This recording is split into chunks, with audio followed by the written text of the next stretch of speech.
अपना प्रोग्राम अब लाइव है। Welcome everyone to another round of TPF Saksham. मैं आज बहुत ही ज्यादा एक्साइटेड हूँ क्योंकि आज हमारे बीच में टीपीएफ के मोस्ट प्रोबेबली शायद सबसे यंग मेंबर जेके जैन साहब और उनके सुपुत्र श्री अनुराग जी हमारे साथ में हैं, जो आज हमारे स्पीकर्स को इंट्रोड्यूस करेंगे। जेके जैन साहब को मैं सबसे ज्यादा यंग किस लिए बोल रहा हूँ वो आप इनसे मिलेंगे तभी पता चलेगा। मैं आपको थोड़ा सा हाईलाइट करता हूँ जेके जैन साहब, ताकि आपसे लोग मिल सके। और मैं बताना चाहूंगा जेके जैन साहब हमारे पास्ट प्रेसिडेंट हैं हिसार ब्रांच के, और 2 टर्म्स तक वो प्रेसिडेंट रहे थे हिसार ब्रांच के। आप समझ सकते हैं कि मैं यंग क्यों बोल रहा था उनको। तो ये बताना चाहूंगा, ये past president, past joint secretary भी हैं नॉर्थ जोन के, और जोनल अवार्ड्स में इनके नेतृत्व में जब हिसार ब्रांच थी तब इन्हें जोनल अवार्ड्स में सेकंड प्राइज भी मिला था। सो ओमरम जेके जैन साहब के लिए मैं आपको रिक्वेस्ट करूं सर हमारे स्पीकर को इंट्रोड्यूस करने के लिए। उससे पहले मैं आप अनुराग जी से ही मिलाना चाहूंगा। Anurag ji executive committee member हैं नॉर्थ जोन के। तो जेके जैन साहब प्लीज इंट्रोड्यूस करें हमारे मेंबर्स को। ओम हरम। मेरा आराध्य आचार्य भिक्षु के चरणों में करवत नमन। हृदय सम्राट प्रातः स्मरणीय आचार्य श्री महाशर्मन जी के चरणों में सत सत वंदन। श्री मनोज जी नाटा, श्री पंकज संचेती एवं सभी हमारे जो पदाधिकारीगण हैं, मैं देख रहा हूँ निर्मल कोटेजा जी हैं और दूसरे जो भी संभागी है, उन सबको मेरा सादर जय जिनेन्द्र। श्री मनोज जी नाटा का व्यक्तित्व किसी भी पिक्चर का मोहताज नहीं है। आपका आज के वक्ता के रूप में और सब दूसरे जो भी हमारे पदाधिकारी और सदस्य पधारे हुए संभागी हैं, उन सबका मैं स्वागत करते हुए नाटा साहब की कुछ विशेषताओं को आपसे शेयर करना चाहूंगा। CA Manoj ji Nata institute of chartered accountant of India के फेलो मेंबर हैं। पिछले 16 सालों से सीए की प्रैक्टिस कर रहे हैं। वह डायरेक्ट टैक्सेशन और जीएसटी में प्रैक्टिस कर रहे हैं।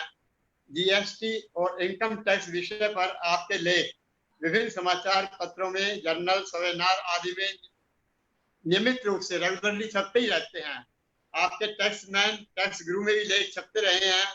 आप जीएसटी पर मुख्य वक्ता के रूप में अलग अलग सेमिनार्स में अलग अलग संस्थाओं द्वारा आयोजित अपना विषय का विस्तार से विवेचन भी करते रहे हैं। आप बहुत सी सामाजिक संस्थाओं के साथ जुड़े हुए हैं। All India federation of practitioners के वर्ष 2019 के जीएसटी एग्जीक्यूटिव कमेटी के सदस्य भी रहे हैं। आप आईसीआई गुवाहाटी ब्रांच द्वारा गठित जीएसटी स्टडी ग्रुप के एक्टिव मेंबर भी रहे हैं। जो विशेष बात अब मैं बताना चाहूंगा आपको, ये तो है इनके आज की बातें, जो स्टूडेंट लाइफ में इन्होंने विशेष रूप से बीकॉम फाइनल में आपका 7th रैंक आया था। इतने अच्छे व्यक्तित्व, इतनी अच्छी जानकारी वाले को आज हम सुनेंगे। अंत में शायद ये सबक प्रॉपर ना हो, फिर भी नाटा साहब गुवाहाटी ब्रांच का जो अधिवेशन था उसमें मैं मेरे परिवार के साथ समाया था, और उनसे जो प्यार, सम्मान, अपनापन मिला है, वो मेरे जीवन का, मेरे परिवार के जीवन का एक अनमोल अंग रह गया है। मेरी पुत्रवधि तो अभी कई बार कहती है कि अब तो दोबारा कभी गुवाहाटी में वो हो तो मैंने जरूर जाना है। सबका धन्यवाद। बहुत बहुत धन्यवाद जेके जैन साहब। अब अनुराग जी को रिक्वेस्ट करूंगा कि हमारे दूसरे स्पीकर को इंट्रोड्यूस करें। आचार्य श्री के चरणों में कोटि कोटि वंदन। उपस्थित हमारे प्रधान श्री निर्मल कोटेजा जी एवं अन्य सहभागी जो आज इस वेबिनार के अंदर पार्टिसिपेट कर रहे हैं, उन सबका स्वागत करता हूं। साथ में मनोज जी नाटा एवं पंकज जी संचेती का, श्री पंकज जी संचेती जी का मैं स्वागत करता हूं। पंकज जी संचेती के बारे में कहना, आज का जो हमारा विषय है छोटे व्यापारियों का, छोटे एवं मध्यम व्यापारियों के, वर्गीय व्यापारियों के लिए tax and business challenges post lockdown. तो जब एक व्यापार का नाम आता है तो सहज ही हमारे मन में एक ही प्रश्न आता है, आंकड़े। और जब हम आंकड़ों की बात करते हैं तो आंकड़ों को कोई और बेहतर ना समझने सिर्फ एक ही प्रोफेशनल है, वो होता है चार्टर्ड अकाउंटेंट। जब भी कोई आंकड़ों का लेखा जोखा आता है, उधेड़बुन आती है, तो हमारे दिमाग में स्वतः ही ये ख्याल आता है कि हम चार्टर्ड अकाउंटेंट से क्यों ना बात करें। अब जब चार्टर्ड अकाउंटेंट की बारी आती है और हमारे संघ की बारी आती है, तो हमारे संघ के अंदर कुछ ऊंचे व्यक्तित्व के चार्टर्ड अकाउंटेंट हैं, जिनमें से एक है श्री पंकज जी संचेती। अब पंकज जी संचेती के बारे में उनका जो प्रोफेशनल करियर है, बड़ा ही ग्लोरीफाइंग करियर है और स्टर्लिंग करियर है।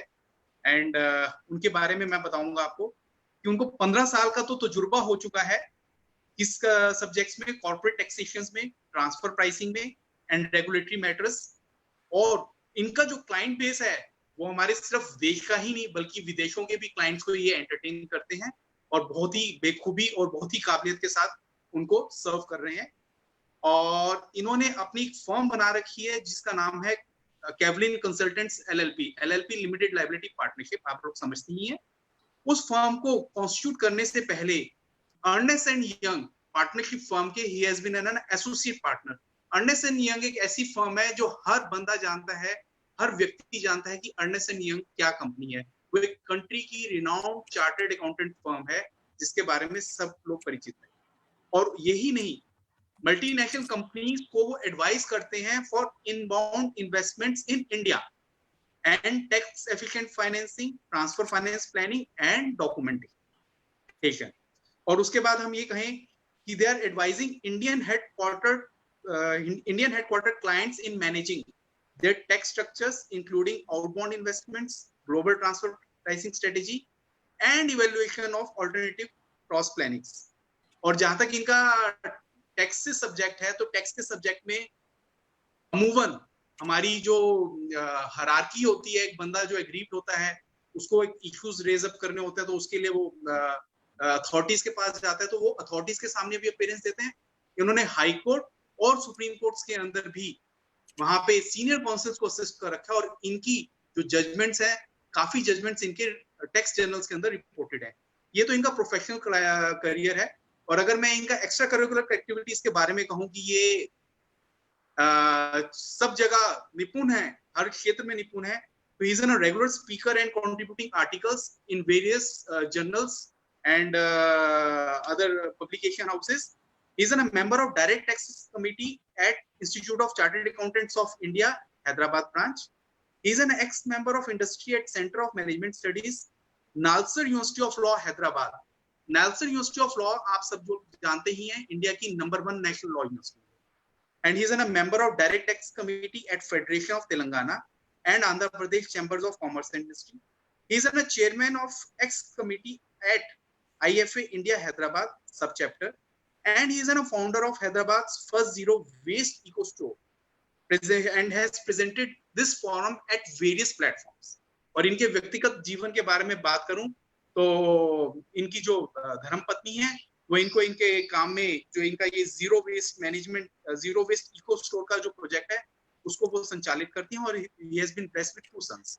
और लास्ट में सिर्फ एक ही लाइन के साथ कहूंगा, इतना बड़ा इनका व्यक्तित्व देख के हम ये कह सकते हैं he is none less than a Kapil Dev, who is not a best batsman, a bowler, a fielder, and he knows on a captaincy qualities to how to connect the team and lead it from the front. That's what I want to say. Over to Sri Lanka. Thank you Anurag ji और thank you जेके जान साहब। मैं बताना चाहूंगा ये जो अपने पूरा सेशन चलाएंगे वो 25-25 मिनट के स्लॉट्स में डिवाइडेड होगा, 25 मिनट्स के स्लॉट्स में डिवाइडेड होगा। पहले पंकज संचेती जी अपनी डेलिब्रेशन रखेंगे। उनके टॉपिक्स जो हैं आज के वो हैं उनके टॉपिक्स हैं compliance dates under income tax, contractual and legal obligations और बिजनेस रीस्ट्रक्चरिंग एंड रीऑर्गेनाइजेशन। तो ये 3 टॉपिक्स संचेती जी कवर करेंगे। और अगले जो अपने स्पीकर होंगे मनोज नाहटा जी के 3 टॉपिक्स होंगे, how to start after lockdown from business perspective, challenges ahead और जीएसटी कंप्लायंस। तो मैं रिक्वेस्ट करूंगा पंकज जी संचेती को कि वो सेशन की शुरुआत करें। पंकज जी।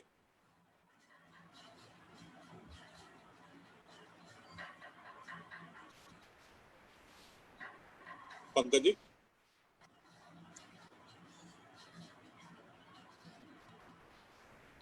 पंकज जी आवाज आ रही है आपकी? हाँ, आवाज आ रही है आपको? Can I share my screen? Yes yes please. इसमें आ रहा है host has disabled. No, now you will be able to do it. I didn't knew that you will be sharing the screen. Now you can share your screen. मैं बताना चाहूंगा साथ में कि अपना ये जो प्रोग्राम है वो अभी फेसबुक लाइव पे भी शेयर हो रहा है।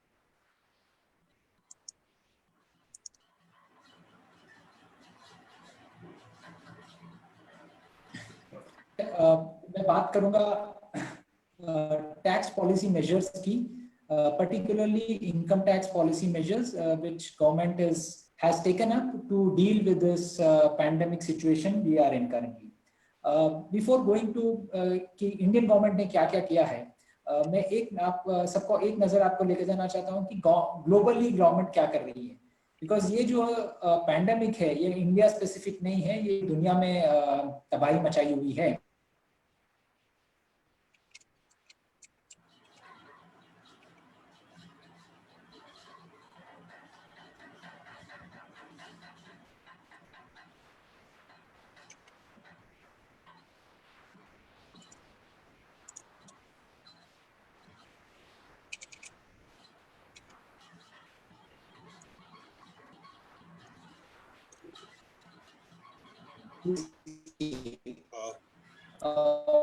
उनको ब्रॉड कैटेगरीज में डाल के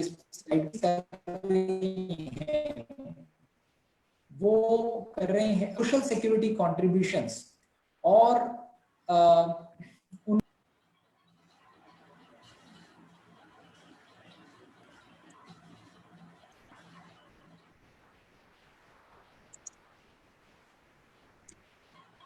मनोज जी, पंकज जी का शायद नेटवर्क में कुछ दिक्कत आ रहा है।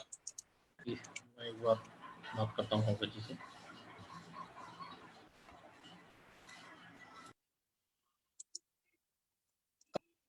पंकज जी आपकी आवाज आ रही है हम तक? You okay, you have been आवाज आ रही है अभी? Is it better? आवाज आ रही है पंकज जी, आवाज थोड़ी सी लो है और स्क्रीन शेयरिंग वापस बंद हो गई है आपकी।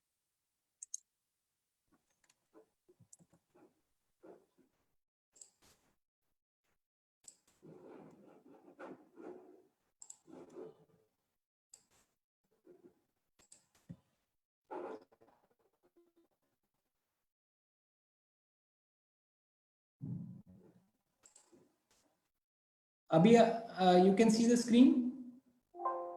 Yes, we can.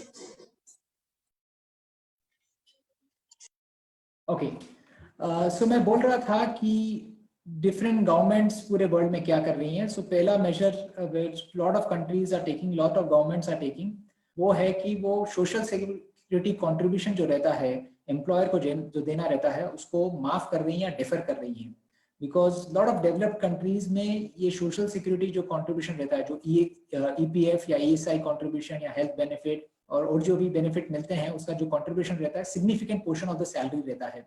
Almost 1/3 portion of the salary goes into social security contribution. So governments UK में, US में, काफी कंट्रीज में वो लोग उसको बोल रहे हैं कि कंपनीज को कि इसके पे करने की जरूरत नहीं है for may be a month और 2 मंथ और 3 मंथ्स, और सेइंग दैट आप अभी मत पे करिए, बाद में पे करिए। सो ये एक मेजर काफी कंट्रीज ले रही हैं। दूसरा मेजर जो ले रही हैं वो हेल्थ केयर वर्कर्स को टैक्स कंसेशंस दे रही हैं। जैसे कि आप जानते ही हैं जो ये सिचुएशन है इसमें health care workers, sanitation workers, इनका काम डबल हो गया है, ये काफी मेहनत कर रही हैं, ये फ्रंट एंड में है। सो उनको मोटिवेट करने के लिए गवर्नमेंट टैक्स कंसेशंस दे रही हैं उनको। It is in a form not giving them actual cash but giving them a tax concession, उनका टैक्स कम कर रही है। थर्ड जो मेजर ले रही हैं कंट्रीज वो है additional time for dealing with tax affairs. जो आपके टैक्स रिटर्न फाइलिंग्स होते हैं, जो मंथली रिटर्न फाइलिंग्स होते हैं, एनुअल रिटर्न फाइलिंग्स होते हैं, टैक्स पेमेंट के लिए जो टाइम रहता है वो टाइम को डिले कर रही हैं, एडिशनल टाइम दे रही हैं, बिकॉज ये जो सिचुएशन है टैक्स टॉप प्रायोरिटी में नहीं रहता है सबके। This is a very unprecedented situation. दूसरी चीजें प्रायोरिटी में रहती हैं, टैक्स प्रायोरिटी में नहीं रहता है, तो गवर्नमेंट भी बोल रही है कि ठीक है, जो ये प्रायोरिटी की चीजें नहीं है इसके लिए आप एडिशनल टाइम ले लीजिए और बाद में आप कर दीजिए।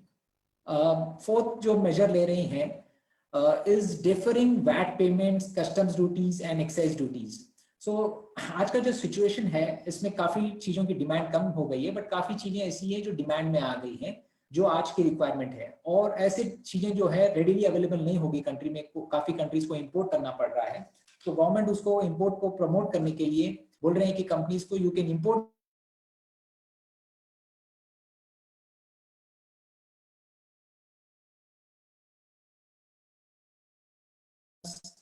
आप उनको इंपोर्ट करिए, आपको इमीडिएटली कोई टैक्स भरने की जरूरत नहीं है, आप उनको भेज दीजिए, पैसा लीजिए और बाद में इसका टैक्स भरिए। Generally saying that you can import without paying taxes and पे द टैक्स लेटर।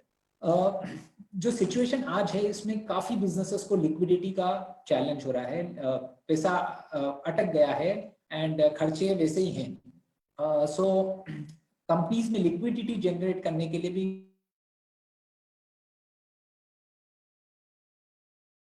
मेजर्स कर रहे हैं। एक जो मेजर है, जो पैसा बिजनेसेस को ड्यू है, गवर्नमेंट वो पैसा वो बिजनेसेस को वापस दे रही हैं, जो मे बी अभी तक स्लोली प्रोग्रेस हो रहा था, जहाँ पे भी गवर्नमेंट को रिफंड देना पड़ता था, काफी टाइम लग जाता है। अब गवर्नमेंट को स्पीड अप कर रही है, और आप जैसे देखेंगे कि नेक्स्ट स्लाइड्स में इंडियन गवर्नमेंट भी ये थोड़े ऐसा speed up measures Indian government ने भी लिए हैं। Again VAT on bad debts, जैसे कि आप जानते हैं कि जब आप सेल करते हैं इंडिया में, आपको वैट या जीएसटी इमीडिएटली भरना पड़ता है, और काफी ऐसा होता है कि आपने जब बेचा है टैक्स भर दिया है, बाद में वो कस्टमर ने पैसा नहीं दिया, तो इस सिचुएशन में आपको जो टैक्स आपने भरा है उसको आप वापस ले सकते हैं। सो उसके लिए जो प्रोसीजर है गवर्नमेंट सिंप्लीफाई कर रही है, ताकि कंपनीज को लिक्विडिटी मिले और वो थोड़ा पैसा उनके पास जाए।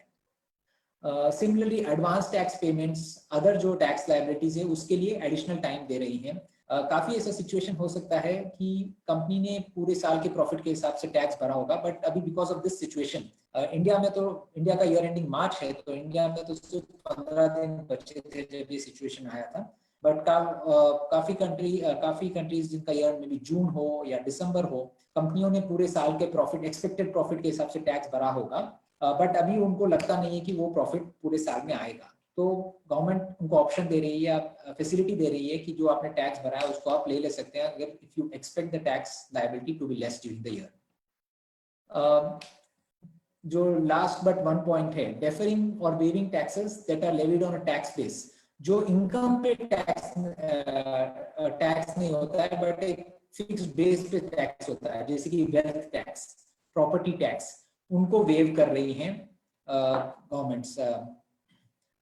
And the last measure which lot of the countries are doing is आपके लॉस कैरी फॉरवर्ड जो प्रोविजंस हैं उनको एक्सटेंड कर रही हैं। एक और कॉन्सेप्ट होता है लॉस कैरी बैक ऑल्सो। आपने अगर प्रीवियसली आपने कोई टैक्स भरा है जब आपको प्रॉफिट था और अभी आपको लॉस है, तो गवर्नमेंट आपको सिचुएशन देती है कि आपका जो ये लॉस है आप इसको कैरी बैक कर लीजिए, प्रीवियस ईयर के प्रॉफिट से सेट ऑफ कर दीजिए, और आपने जो टैक्स भरा है उसको वापस आप गवर्नमेंट से पूछ सकते हैं।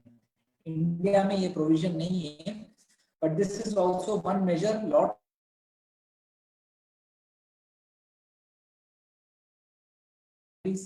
काफी कंट्रीज ले रहे हैं to give liquidity to the businesses. तो ये हो गए जो एक जो मेजर इंडिया में लिया है which is extending the deadline. जैसा कि मैंने बोला है कि ये जो सिचुएशन है इसमें टैक्स प्रायोरिटी पे नहीं रहता है, काफी दूसरी चीजें प्रायोरिटी हो जाती हैं, टैक्स प्रायोरिटी पे नहीं रहता है। और ऐसी सिचुएशन में जब आप काफी चीजें डेडलाइन की रहती हैं, वो डेडलाइंस मिस हो जाते हैं बिकॉज एम्प्लॉयज नहीं होते हैं या पैसे टैक्स भरने को पैसा नहीं रहता है, और लॉट ऑफ इश्यूज होते हैं। तो गवर्नमेंट ने जहां जहां मार्च 31 डेडलाइन था काफी चीजों का, उसका डेट एक्सटेंड कर दिया है till 30 June.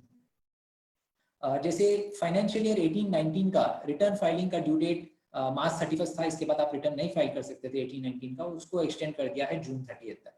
Aadhaar and PAN linking, PAN card linking, ये भी गवर्नमेंट का एक प्रोजेक्ट है कि आधार और पैन को लिंक करते और स्लोली एक ही नंबर रखें, दो नंबर नहीं रखें। ये वाला भी काफी टाइम एक्सटेंड हो गया है। अब इसका डेडलाइन मार्च 31 था, वो भी एक्सटेंड हो गया है जून 30 को। आप जो टैक्स बेनिफिट क्लेम करते हैं under section 80C by making investments in LIC, PPF, NSC या मेडिक्लेम, डोनेशंस, ये सब आपको डिडक्शंस मिलते हैं। ये सब डिडक्शंस का ड्यू डेट अगेन मार्च होता है, विद इन द ईयर आपको पेमेंट करना पड़ता है। अब उसका ड्यू डेट हो गया है जून। सो इसका मतलब हो गया है कि आप 1920 में कंट्रीब्यूट नहीं भी कर रहे हैं ये चीज, बट जून तक कर रहे हैं, फिर भी आप 1920 फाइनेंशियल ईयर में इसका बेनिफिट ले सकते हैं। सिमिलरली अगर आपको लॉन्ग टर्म कैपिटल गेन है तो आप उसको री इन्वेस्ट करके आप उसको tax capital gains tax planning कर सकते हैं। उसका भी डेट जनरली जहां पे भी एंड हो रहा था 31 को, उसको एक्सटेंड कर दिया गया है जून 30 तक। SEZ, आप जैसे जानते हैं कि इंडिया में टैक्स हॉलिडे बेनिफिट्स अभी सिर्फ SEZ को मिलता है और कुछ टैक्स हॉलिडे बेनिफिट्स इंडिया में नहीं है। स्लोली गवर्नमेंट ने एक एक करके सब टैक्स हॉलिडे बेनिफिट्स निकाल दिए हैं, बिकॉज इसका काफी मिस यूटिलाइजेशन होता था और काफी टाइम इम्बैलेंस भी क्रिएट होता था। तो SEZ एक ही जो था उसके टैक्स बेनिफिट्स था, एंड उसका भी डेडलाइन था कि कोई भी कंपनी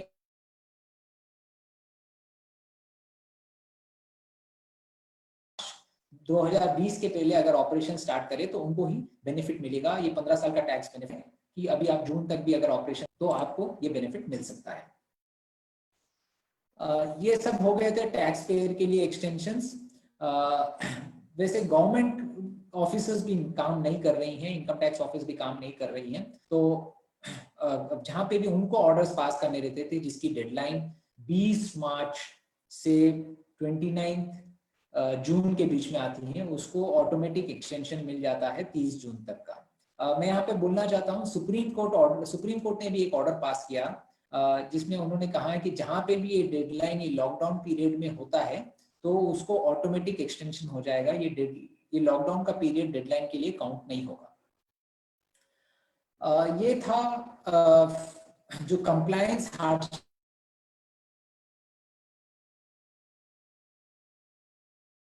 उसको कम करने के लिए मेजर्स।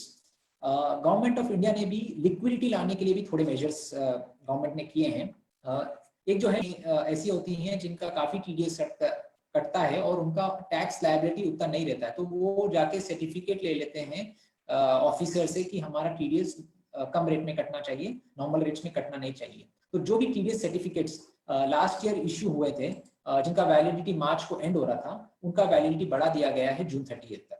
और जो new applications for TDS certificate जो था उनका भी प्रोसीजर जो है ये सब ऑनलाइन प्रोसीजर था, ये सेंट्रल प्रोसेसिंग यूनिट में जाता था और थोड़ा टाइम लगता था प्रोसेस होने के लिए। उसका भी एक नया प्रोसीजर गवर्नमेंट ने बोला है कि आप ईमेल के थ्रू ऑफिसर को एप्लीकेशन कर सकते हैं और आप ऑफिसर्स को भी इंस्ट्रक्शन दिया है कि ऐसे जो एप्लीकेशन आते हैं उनको आप क्विकली डिस्पोज कर लिए।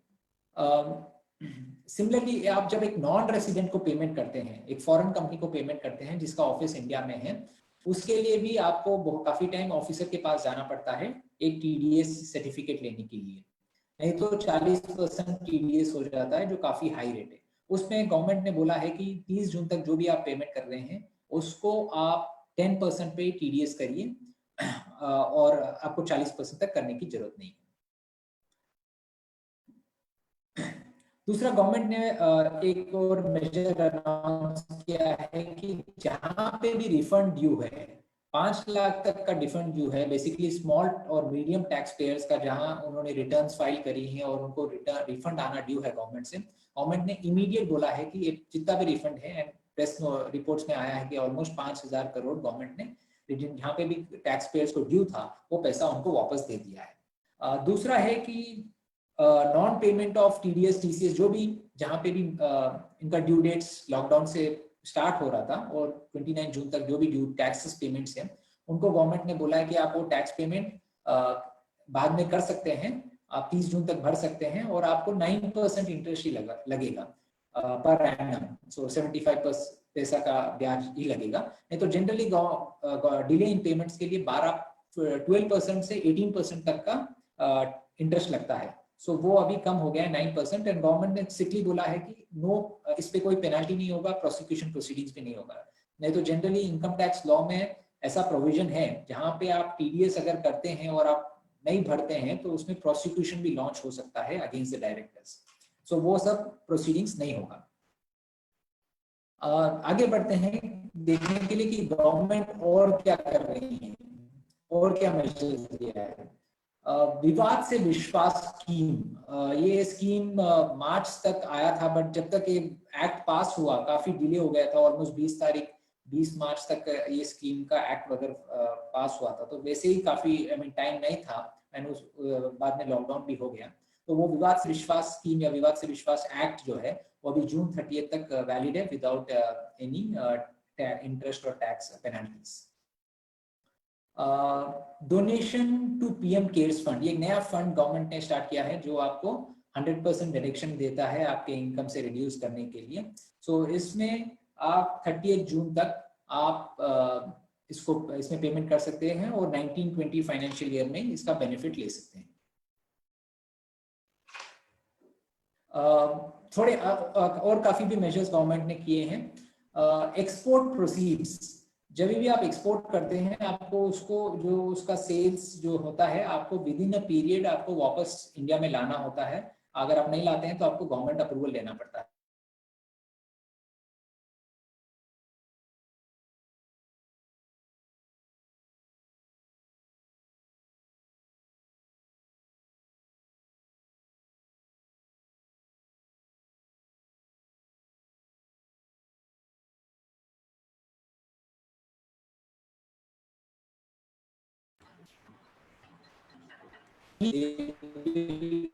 also pay this social security contribution for certain companies, but ये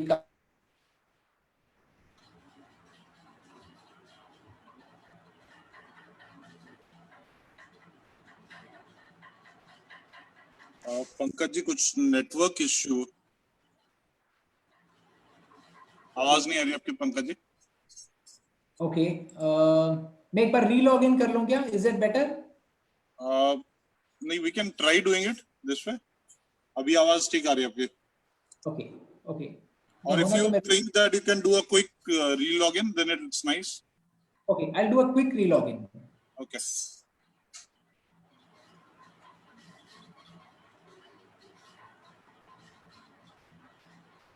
मैं इन द मीनवाइल सबको बताना चाहूंगा कि कल के हमारे प्रोग्राम्स जो हैं, वॉल्यूम थोड़ी सी तेज कर रहा हूँ।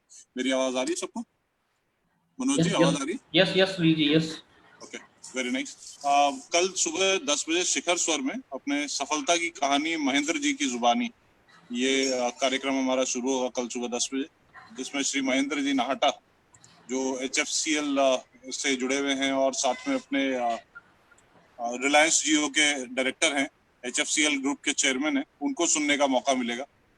तो मौके को मिस मत करिएगा, बहुत बढ़िया सेशन होने वाला है उनके साथ में। दूसरा सेशन जो है वो 3:15 बजे से शुरू हो रहा है TPF स्पंदन का, जिसमें इम्पोर्टेंस ऑफ सम्यक्त्व, श्राविका गौरव, डॉक्टर मंजू नाहटा इस पर डिलिब्रेशन करेंगे, तो बढ़िया टॉपिक होगा। कल शाम को 7 बजे TPF सक्षम का दूसरा एपिसोड लेके हम आएंगे। पंकज जी आप हैं हमारे साथ में? आवाज आ रही है आपकी? एक बार चेक कर लेते हैं। या मेरे को आ रही है अभी clear. Is it better now? हाँ, yes we can try. Okay, so government ने बोला है कि वो जो भी 15,000 के अंदर जो सैलरी वाले हैं उनका EPF गवर्नमेंट भरेंगी, बट ये वही कंपनीज के लिए है जिनके एम्प्लॉयज 100 के अंदर हैं और जिनको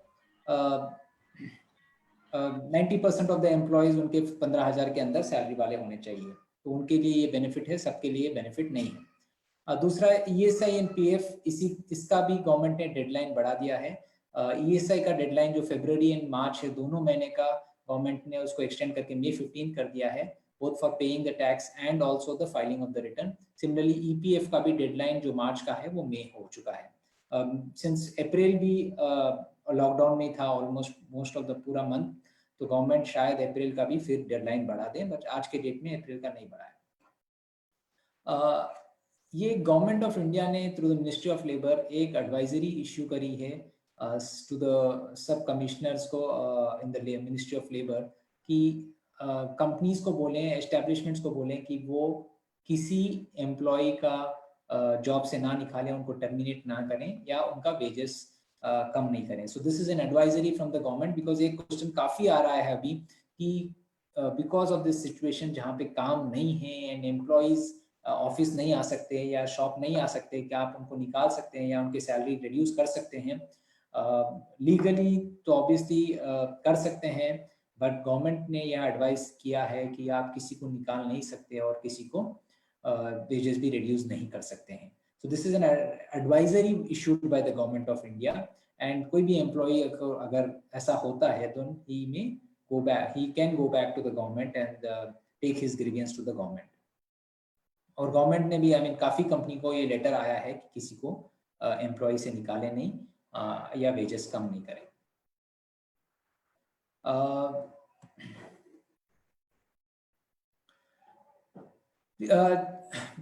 एक और गवर्नमेंट ने जैसे ये अनाउंस हुआ, जैसे इंडिया में ये जो सिचुएशन है ये थोड़ा डिफरेंट है फ्रॉम द डेवलप्ड कंट्रीज.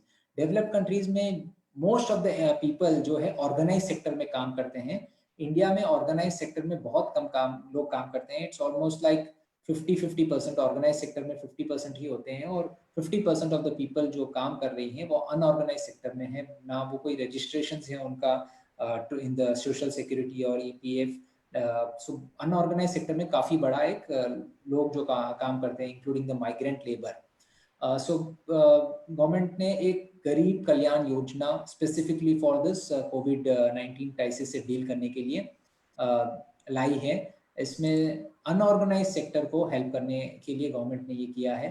सो इसमें काफी मेजर्स हैं. There is an insurance cover of 50 lakh rupees per health worker, because health workers are the highest risk in this current situation. वो डायरेक्टली डील कर रहे हैं पेशेंट से एंड वेरी लाइकली रिस्क ले रहे हैं काफी. सो उनके लिए 50 लाख रुपीस गवर्नमेंट इंश्योरेंस दे रही है.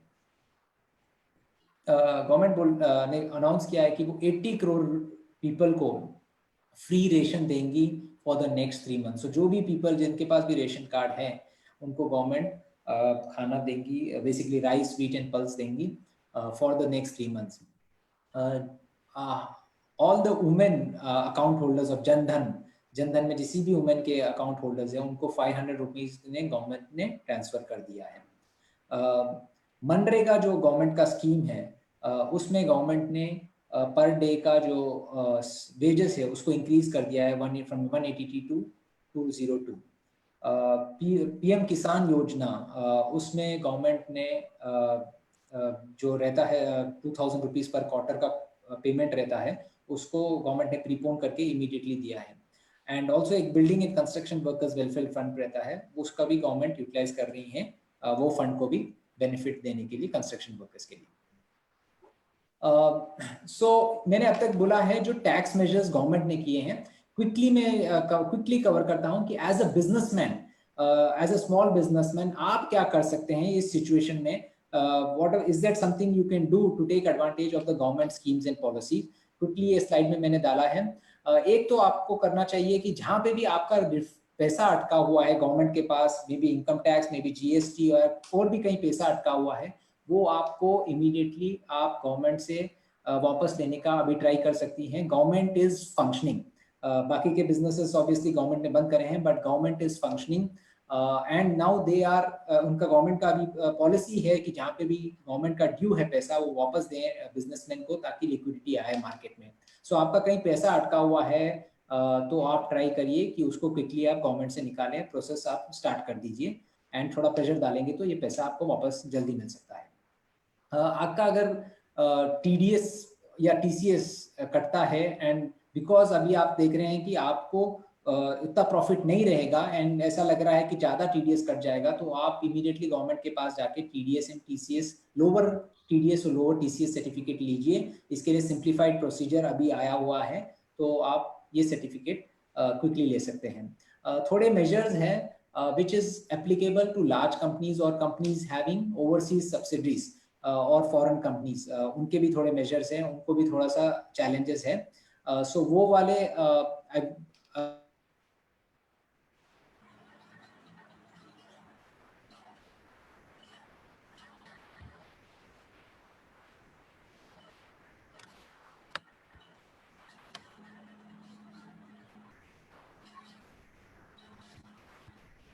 पंकज जी वॉइस नहीं आ रही है आपकी।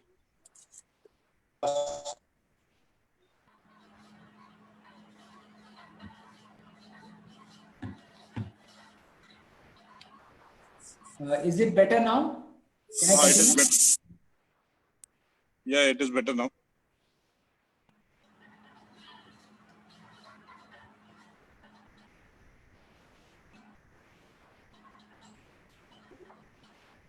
वॉइस नहीं आ रही है पंकज जी।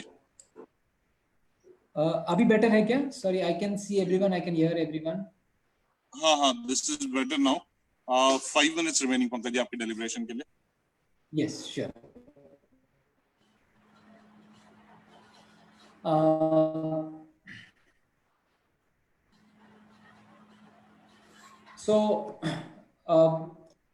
दूसरा है कि आप कुछ रिस्ट्रक्चरिंग करना चाहते हैं because moving cash different because इनके मल्टीपल बिजनेसेस है, कोई बिजनेस में कैश की प्रॉब्लम हो सकती है, कोई बिजनेस में कैश की प्रॉब्लम नहीं हो सकती है, तो कैश मूव करना चाहते हैं तो वो इवैल्यूएट करिए। अगर आपका कोई लोन लिया हुआ है बैंक का, कोई बिजनेस में दूसरे बिजनेस में पैसा है, तो आप डेट रिस्ट्रक्चरिंग के लिए जा सकते हैं, सेटल कर सकते हैं, because this all is a situation where everyone is wanting to help, the government is wanting to help and see that lot of things move smoothly. विवाद से विश्वास स्कीम जो है केसेस क्लोज करने के लिए without tax, without interest and penalty, वो आप इवैल्यूएट कर सकते हैं अगर आपका कोई पेंडिंग लिटिगेशन है। गवर्नमेंट ने दूसरा है एक कंपनीज फ्रेश स्टार्ट स्कीम लगाया है और companies fresh start LLP scheme लगाया है जो करंटली 30 सितंबर तक वैलिड है। जहां पे भी आपने नॉन कंप्लायंसेस किए हैं या फाइलिंग्स नहीं की हैं तो काफी न्यू कंपनीज एक्ट में पर डे के हिसाब से पेनल्टीज है, विच आपने अगर 1-2 साल नहीं किया हो तो लाखों में जा सकती है पेनल्टीज। तो गवर्नमेंट का अभी एक स्कीम है जहां पे आप विदाउट पेनल्टी करें आप अपना कंप्लायंसेस कर सकते हैं। सो वो स्कीम का भी आप फायदा उठाने का देखिए। तो ये सब मैंने क्विकली कवर किया है कि आप क्या कर सकते हैं in the current situation. But ये इसमें एक इम्पोर्टेंट चीज देखने की है कि from a government perspective also this is a very difficult situation. Government ने just before the pandemic broke out February 1 को गवर्नमेंट ने बजट पेश किया था। उसमें गवर्नमेंट ने एक्सपेक्टेशंस लगाया था कि वो 22,45,000 करोड़ टैक्स और अदर रिसिप्ट्स कलेक्ट करेंगी। अभी जो सिचुएशन आ रही है उसके हिसाब से ये टारगेट अचीव करना बहुत मुश्किल है, बिकॉज ये टारगेट ऑन द प्रेजम्पशन था कि 10% रेट में इकोनॉमी ग्रो होगी। इसके लिए गवर्नमेंट ने 12% ग्रोथ लगाया था कि पिछले साल के टैक्स के नंबर्स के हिसाब से 12% ग्रोथ लगाया था। ऑल्सो डिसइन्वेस्टमेंट से काफी पैसा गवर्नमेंट कलेक्ट करने का सोच रही थी। सो गवर्नमेंट के पास भी चैलेंजेस होंगे, ये टैक्स इतना कलेक्ट नहीं होगा ये साल। ऑलरेडी गवर्नमेंट काफी गवर्नमेंट्स चैलेंजेस फेस कर रही है। काफी गवर्नमेंट ने अपने गवर्नमेंट एम्प्लॉइज के सैलरीज ऑलमोस्ट 50% to 75% भी कम कर दिया है। सो गवर्नमेंट के पास भी challenges रहेंगी and government may look at new avenues to collect taxes because ये government के लिए डबल वैमी है। एक तो government के revenue कम हो गया है because the economic activity has stopped। दूसरा government को काफी पैसा खर्च करना पड़ रहा है to take care of the poor and the people who are having challenges। so ये डबल वैमी हो गई है government के लिए। so we'll have to and government is as I said कि कोई भी गवर्नमेंट इसमें एक्सपीरियंस नहीं है कि ऐसे सिचुएशन कैसे डील करें। Slowly they are taking measures. तो काफी मेजर्स नेक्स्ट गवर्नमेंट लेने वाली है to overcome this situation. So with this I will end my slide and if there are any questions we can take it at then. Right. Now I'll request Manoj ji to please take over. Manoj ji. Yes. Thank you, Pankaj ji. The question answers will take in the end. Pankaj ji, if you can exit your screen, I can share my screen. Yeah, I'm doing it.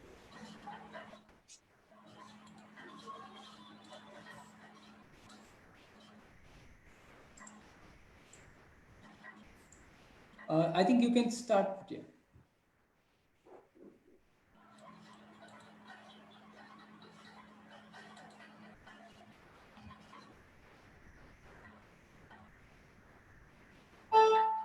Yes, I hope I am audible and visible. Yes, you are, Manoj ji. गुरुदेव के चरणों में वंदन। सबसे पहले मैं धन्यवाद देना चाहूँगा तेरापंथ प्रोफेशनल फोरम की लीडरशिप को, जिन्होंने आज मुझे एज ए स्पीकर इनवाइट किया मेरी व्यूज एक्सप्रेस करने के लिए tax and business challenges post lockdown. Friends, देखा जाए तो लगभग 40 दिन पूरे होने वाले हैं और 15 दिनों का फरमान आ गया है। शायद हमारे जीवन में ऐसा पहली बार हुआ है कि इतने लंबे समय के लिए हम घर पर बैठे हैं। इसका सिर्फ और सिर्फ एक ही कारण है, जो महामारी विश्व भर में फैली हुई है, जिसने समूचे विश्व को झकझोर के रख दिया है, और भारत भी इसका एक्सेप्शन नहीं है।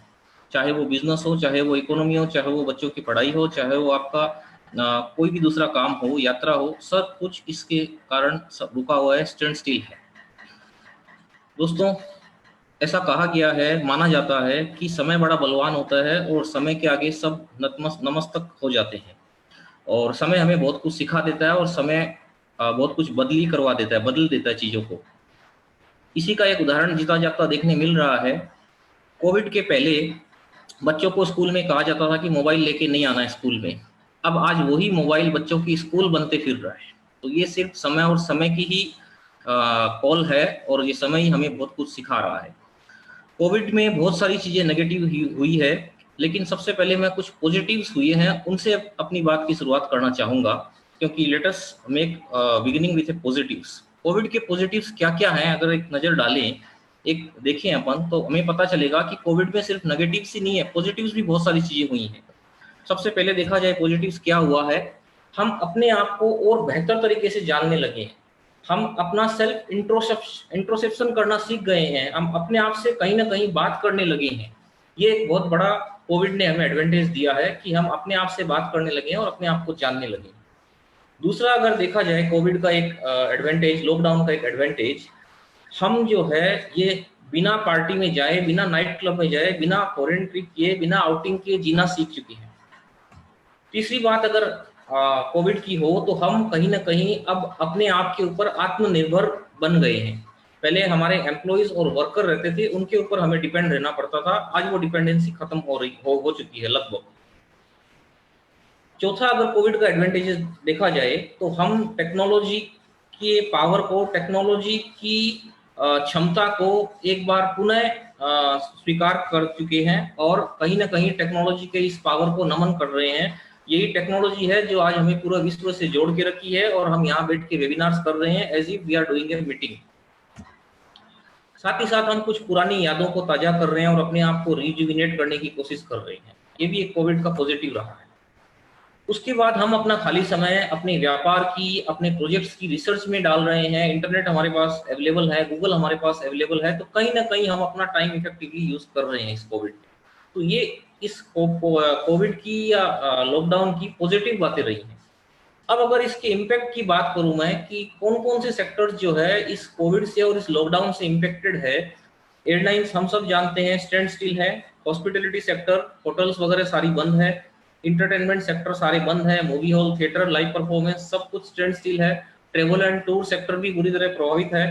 फाइनेंशियल सर्विसेज जो है वो भी पूरी तरह बंद, लगभग बंद जैसी है। बैंकें खुली है लेकिन वो भी अधमरी अवस्था में काम कर रही है। अब सबसे बड़ा प्रश्न व्यापारी वर्ग के सामने आता है कि जब भी ये लॉकडाउन खुलेगा, 15 दिन हालांकि और बढ़ा दिया है सरकार ने, और कुछ क्षेत्रों में 4 मई से खोलने, जहाँ जो रेड जोन में नहीं है, जो ग्रीन जोन में है, 4 मई से खोलने की भी घोषणा सुनने में आ रही है। तो सबसे पहला प्रश्न आता है व्यापारी के सामने, बिजनेसमैन के सामने, कि कोविड जब खत्म हो जाएगा या लॉकडाउन जब खुलेगा, तो सबसे पहला काम क्या करे वो, बिजनेस में कहाँ से शुरुआत करे, क्योंकि 1.5-2 महीने के बाद लगभग वो अपने व्यापार में ज्वाइन करेगा और सारी चीजें अस्त व्यस्त हुई मिलेगी। तो एक सिंपल सी मैंने कुछ पॉइंट्स कंपाइल किए हैं जो जिससे व्यापारी को लाभ होगा कि क्या करना चाहिए और कहाँ से शुरुआत करनी चाहिए। सबसे पहले, जैसा कि हमारी गवर्नमेंट हेल्थ मेजर्स को लेके बहुत ज्यादा कंसर्न है, हमें अपनी हेल्थ सेफ्टी के मेजर्स लेने चाहिए। हमें सबसे पहले अपनी बिजनेस प्रीमाइसेस को और अपने वर्क प्लेसेस को सैनिटाइज करना चाहिए, और एक गाइडलाइन बनानी चाहिए कि हमारी हेल्थ को लेके क्या हमारी ऑर्गेनाइजेशन की पॉलिसी रहेगी और हम इसको कैसे डील करेंगे। सबसे पहला काम हमें ये करना है, क्योंकि इसी के ऊपर सारी चीजें आपकी निर्भर करती है। आप स्वस्थ रहेंगे, आपके एम्प्लॉय स्वस्थ रहेंगे, तो आपका बिजनेस स्वस्थ रहेगा, अन्यथा आपका बिजनेस स्वस्थ नहीं रहेगा। दूसरा है, जब ये लॉकडाउन की घोषणा हुई थी तो कई व्यापारियों के हाथ में केस पड़ा हुआ था, गले में केस पड़ा हुआ था, किसी के पॉकेट में केस पड़ा हुआ था, किसी के पास चेक आए हुए पड़े थे। दूसरा महत्वपूर्ण काम उनको ये करना चाहिए कि अपना केस को रिकॉन्सिलिएशन करे, केस का हिसाब मिलाए, जब भी लॉकडाउन खुले। साथ ही साथ जो चेक्स आए हुए पड़े हैं उनके पास, जो कि बैंक में अब तक जमा नहीं हुए, उन्हें तुरंत जमा दिया जाए, क्योंकि हम जानते हैं चेक की वैलिडिटी 3 महीने तक रहती है, और कल दिन वापस से कोई लॉकडाउन की घोषणा हो गई तो वो चेक जो है वो काम नहीं आने वाला है। तो ये काम सबसे पहले करना चाहिए। उसके बाद अपने को आइडेंटिफाई करना चाहिए कि हमारी वर्क फोर्स क्या है और हम उसको इफेक्टिवली कैसे यूटिलाइज कर सकते हैं। अब ये जो कोविड की प्रॉब्लम है ये इतनी जल्दी सॉल्व होने वाली नहीं है, ये लगभग और आगे खींचेगी, और ये प्रॉब्लम जो है सितंबर अक्टूबर तक सुनने में आ रहा है जाएगी, जब तक इसका कोई परमानेंट इलाज नहीं निकल जाए। तो ऐसी स्थिति में हमें अपने एम्प्लॉय को महफूज रखना है, हमें अपने आप को महफूज रखना है। तो हमें अपने एम्प्लॉय की जो स्ट्रेंथ है उसको जानते हुए रोटेशन बेसिस पे हमें अपने बिजनेस में उनका काम लेना चाहिए। साथ ही साथ बहुत सारे अपने लाइसेंस है, परमिशन है जो 31 मार्च को एक्सपायर हो चुकी है, हमें उनके ऊपर भी ध्यान देना चाहिए, उन्हें तुरंत रिन्यू कराना चाहिए। और जो भी अपनी स्टैट्यूटरी ड्यूज थी 31 मार्च तक की, उनकी पेमेंट बाकी है, उन्हें पेमेंट करवाना चाहिए, अदरवाइज इनकम टैक्स में वो खर्चे वगैरह डिसअलाउंस होने के कई बार चांसेस रहते हैं। साथ ही साथ जीएसटी का जो सबसे बड़ा कंप्लायंस बर्डन है, फरवरी से रिटर्न पेंडिंग है कई लोगों के, तो उसे भी तुरंत कंप्लाई करना चाहिए, और जीएसटी के रिटर्न जो है वो इमीडिएटली फाइल करना चाहिए। हालांकि सरकार ने तिथि बढ़ा दी है, बट जब भी खुले इसको कंप्लाई कर लेना चाहिए, क्योंकि आप जब रिटर्न लगाओगे तो आपके जो परचेजर है वो उसकी क्रेडिट ले पाएंगे, इनपुट ले पाएंगे कहीं ना कहीं। साथ ही साथ टीडीएस की ड्यू डेट भी फॉल हो रही है, जैसा कि पंकज जी ने बताया, वो भी 30 जून तक गवर्नमेंट ने डेट बढ़ाई है लास्ट क्वार्टर की, तो वो भी अभी फॉल हो रही है और जरा टाइम हाथ में मिलेगा नहीं अपने को। और जीएसटी की एनुअल रिटर्न और ऑडिट की ड्यू डेट भी 30 जून ही है, सरकार ने उसको भी नहीं बढ़ाया अभी तक, 9 और 9C की। तो ये सारी डेट्स एक साथ पड़ने वाली है और ये सारा बोझा व्यापारी के ऊपर एक साथ आने वाला है। तो अपने अफेयर्स को इस हिसाब से प्लान करें कि जो डेट्स है उनका कम से कम बर्डन व्यापारी के ऊपर आए। अब बात आती है हमारे जो खाते हैं, उन खातों को कैसे बंद किया जाए। जो 31 मार्च के अकाउंट्स हैं, जो फाइनेंशियल ईयर बीच में चला गया है, हालांकि गवर्नमेंट ने फाइनेंशियल ईयर एक्सटेंशन नहीं किया, इसका मतलब ये है कि हमें खाते 31 मार्च को क्लोज करने पड़ेंगे। हमें अपनी बुक्स अगर ऑडिट की प्रोविजन हिट होती है तो ऑडिट करवानी पड़ेगी, और अकॉर्डिंगली हमें सारी कंप्लायंस करनी पड़ेगी अपने इनकम टैक्स रिटर्न वगैरह की। तो हमें जो ईयर एंड जो एक्टिविटीज है, हमारी ईयर एंड प्रोविजंस हैं, जो डेप्रिसिएशन के, जो एक्सपेंसेस के, उन्हें भी अपने बुक्स में एंट्री कर लेनी चाहिए और बुक्स को अपनी प्रॉपर कर लेनी चाहिए, ताकि वो ऑडिट पोजीशन में आ सके। साथ ही साथ हमें डेटर्स, क्रेडिटर्स और बैंक बैलेंसेस रिकॉन्साइल कर लेने चाहिए और अपनी बुक्स को बैलेंसिंग भी कर लेनी चाहिए। कई बार क्या होता है, कई बिजनेस में डेबिट नोट, क्रेडिट नोट का प्रचलन रहता है, जो कि ईयर एंड में जाके होता है। क्योंकि इस बार 31 मार्च को लॉकडाउन था, तो वो सारा काम अधूरा है। तो आप अपने डेबिट नोट्स और क्रेडिट नोट्स की भी एंट्री जो है और उसकी भी प्लानिंग जो है कर लें, और उन्हें जितना जल्दी हो सके कर लें, क्योंकि आपके डेबिट नोट और क्रेडिट नोट जो है आपकी प्रॉफिटेबिलिटी के ऊपर बहुत बड़ा इंपैक्ट डालने वाले रहते हैं जनरली, क्योंकि टर्नओवर डिस्काउंट वगैरह जो मिलता है उसके ऊपर आपका प्रॉफिट काफी हद तक डिपेंड रहता है कई बिजनेसेस में। तो वो एक्टिविटी हमें जो है तुरंत कर लेनी चाहिए। साथ ही साथ अगर जीएसटी की बात करूं मैं, तो जीएसटी में भी कुछ एक रिकॉन्सिलिएशन है जो हमारे लिए बहुत जरूरी है और हमें कर लेनी चाहिए। हमें सबसे पहले अपनी बुक्स और 3B और जीएसटीआर 1 रिटर्न को मैच कर लेना चाहिए, क्योंकि ये अगर मैच नहीं होगा तो कहीं ना कहीं हमारी इनकम टैक्स की ऑडिट में भी दिक्कत आने वाली है। उसके बाद हमें जीएसटीआर 3B में जो इनपुट लिया हुआ है उसको जीएसटीआर 2A से भी रिकॉन्साइल कर लेना चाहिए, और जिस पार्टी के नहीं आए उन्हें तुरंत फोन करके या जैसे भी वार्तालाप करके उनको अपलोड कराना चाहिए, क्योंकि उसकी डेडलाइन भी सितंबर तक ही रहती है, सितंबर के रिटर्न तक ही रहती है। साथ ही साथ केस बैलेंस जो आपकी बुक्स में आ रहा है जीएसटी के बाबत और जो पोर्टल में आ रहा है उसका भी रिकॉन्सिलिएशन कर लेना चाहिए। अब एक नया बर्डन और आ गया है बिजनेसमैन के ऊपर, ई-वे बिल रिकॉन्सिलिएशन भी उनको करना पड़ेगा, क्योंकि जो उन्होंने इनवर्ट सप्लाई रिसीव की है वो ई-वे बिल के द्वारा है, और उनकी बुक्स से और ई-वे बिल की रिपोर्ट से बराबर मैच हो रही है कि नहीं हो रही है वो भी चेक करना पड़ेगा। कहीं कोई डिफरेंसेस आ रहे हैं तो उन्हें रिकॉन्साइल करना पड़ेगा और उसे मिलाना पड़ेगा। ये तो थी कि कहां से शुरुआत करें लॉकडाउन की बात। उसके बाद है फिजिकल इन्वेंट्री जो है 31 मार्च को लेते हैं, जो अपन बोलते हैं कि 31 मार्च को स्टॉक लेने वाली जो एक्टिविटी है अपनी, वो भी हेल्ड अप हुई है। उसे भी अब जो लॉकडाउन खुल जाने के बाद वो भी स्टॉक भी अपने को लेना है, और 31 मार्च का जो स्टॉक है वो वही स्टॉक रहेगा, क्योंकि उसके बाद आपने कोई ट्रांजेक्शन किए नहीं है अभी तक, आपका तो बिजनेस बंद ही था, except certain essential commodity traders, उनका बिजनेस चालू था, तो वो ऑफ कोर्स 31 मार्च को स्टॉक भी अपना लिए होंगे जरूर। साथ ही साथ हमें अपने नए खाते 1 अप्रैल 2020 से जो हमारी शुरुआत करनी है वो भी डाल लेनी चाहिए। नई इनवॉइस सीरीज, नए डेबिट नोट, नए क्रेडिट नोट, सारों की सीरीज जो है वो नई डाल लेनी चाहिए। उसके बाद अपने को एक काम और पैरेलली करना है, अपने को अपने बिजनेस में टेक्नोलॉजी का कैसे भरपूर प्रयोग कर सके इस चीज के ऊपर काम करना है, और अल्टरनेट बिजनेस मॉडल ढूंढना है, क्योंकि आने वाला समय जो बहुत टफ है। अगर आपके पास अल्टरनेट बिजनेस मॉडल या अल्टरनेट प्लान नहीं होगा आप टेक्नोलॉजी का यूज नहीं कर पाएंगे तो कहीं ना कहीं आप मार खा जाएंगे। तो ये भी एक चीज अपने को ध्यान में रखनी है। अब बात आती है क्या क्या चैलेंजेस है अपने सामने लॉकडाउन के बाद। सबसे पहला चैलेंज आएगा बिजनेस कंटिन्यूटी। आपका बिजनेस अपने आप को चलाने में या आप बिजनेस चलाने में कितने सक्षम हैं, क्योंकि बहुत सारी नेगेटिव चीजें उस समय रहेगी अपने सामने। लॉकडाउन खुलने के साथ साथ आपके पास फंड नहीं रहेगा, आपके डेटर्स आपको पेमेंट नहीं करेंगे, आपके क्रेडिटर्स आपसे पैसे मांगेंगे। तो ये एक बड़ी विकट स्थिति आने वाली है। इस समय हमें बहुत मजबूती से इसका सामना करना चाहिए और अपना एक्सपीरियंस, अपना तजुर्बा वो अपने व्यापार में जोड़ते हुए बड़ी सूझबूझ से हमें इस स्थिति से निकलना चाहिए। दूसरा क्वेश्चन आता है कि क्लोजिंग स्टॉक तो आप ले लेंगे, लेकिन उसकी वैल्यू कैसे करेंगे। एक अकाउंटिंग नॉर्म्स है कि क्लोजिंग स्टॉक जो है कॉस्ट और market price whichever is lower में वैल्यू होता है। क्योंकि बहुत सारी प्रोडक्ट्स की मार्केट प्राइस जो है वो बहुत डाउन रहेंगे, ऐसी स्थिति में अगर वो आप मार्केट प्राइस ले लेंगे तो आपकी बुक्स जो प्रॉफिट में आ रही है वो लॉस में कन्वर्ट हो जाएगी। तो ये भी एक बड़ा चैलेंज अपने सामने है कि जो क्लोजिंग स्टॉक की वैल्यूएशन करनी है वो किस प्रकार से की जाए, क्योंकि आपकी बुक्स जो है वो नेगेटिव हो जाएगी पॉजिटिव से। तीसरा एक इशू आपके पास आएगा, अगर आप कोई ऐसी कमोडिटी में डील कर रहे हैं जो कि एक्सपायरी होने वाली है। आजकल मैक्सिमम कमोडिटी जो एडिबल्स हैं, फार्मास्यूटिकल्स है, सब में एक्सपायरी डेट रहती है। अगर वो लॉकडाउन पीरियड में एक्सपायर हो गई तो ये भी एक बड़ा सिरदर्द आपके लिए बनने वाला है। आपको अपने वेंडर से कांटेक्ट करना पड़ेगा और वो एक्सपायर्ड आइटम आपको वापस देने पड़ेंगे, और उसका भी अकॉर्डिंगली डेबिट नोट या क्रेडिट नोट जो भी फॉर्मेलिटीज है लीगल वो आपको करनी पड़ेगी। साथ ही साथ जो गुड्स डैमेज हो गए हैं, कई लोग पेरिशेबल कमोडिटी में डील करते हैं, वो कुछ दिनों के बाद खराब हो जाती है। तो ये गुड्स जो डैमेज हो गए हैं वो भी एक बर्डन है व्यापारी के ऊपर। उसका भी एक प्रॉब्लम आने वाला है कि जो डैमेज गुड्स है आपके वेंडर आपसे रिटर्न लेंगे नहीं लेंगे, उसका कॉस्ट भी आपके ऊपर ही आने वाला है। तो कहीं ना कहीं आपकी प्रॉफिटेबिलिटी को हिट करने वाला है। साथ ही साथ एक प्रॉब्लम और आएगी, जो पार्ट आपने परचेज मार्च में की है और मार्च में आपने गुड्स रिसीव नहीं किए हैं, और ये गुड्स रिसीव आपने मार्च के बाद लॉकडाउन खुलने के बाद किए हैं, इन डेट केस वो इनपुट आपको कब मिलेगा। जीएसटी के नियम की अगर हम बात करें तो सेक्शन 16 बताता है इनपुट आप जब ही ले पाएंगे जब आप गुड्स रिसीव किए।